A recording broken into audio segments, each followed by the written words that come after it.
Since the Senate last convened,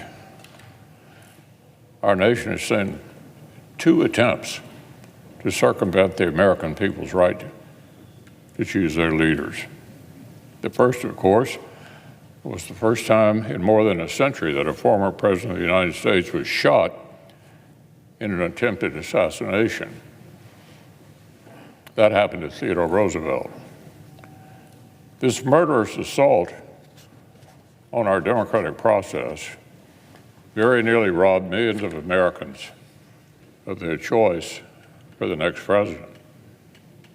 It's been reassuring to see Americans united in their horror at this brazen act of political violence.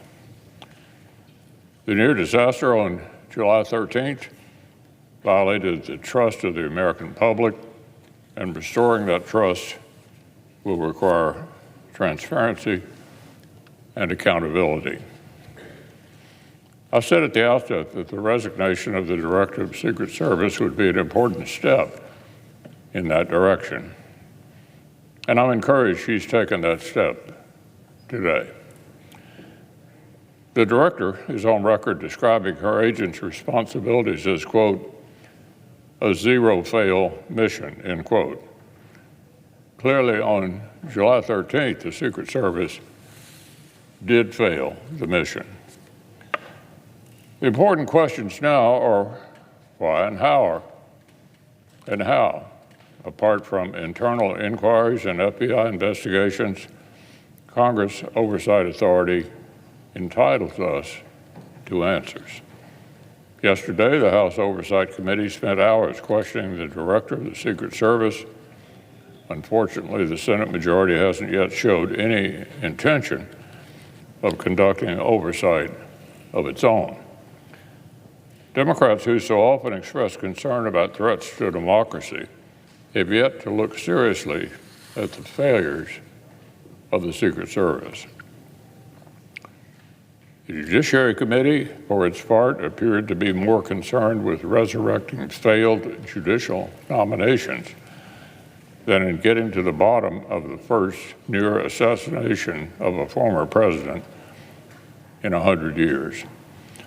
Until earlier today, Chairman Durbin apparently intended to spend the committee's time taking another look at radical Judge Sarah Netburn, a nominee his own committee rejected once for engaging in political activism from the bench and lying about her actions under oath. It's crickets at the Homeland Security Committee as well. Chairman Peters has 3 meetings on the calendar for this week, but not one about the near assassination of a former president. The former president of the United States came within an inch of his life just days ago.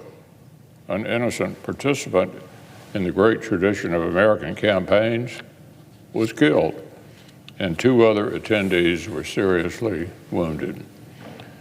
The American people deserve to know how this happened and what steps are being taken to ensure that it won't happen again.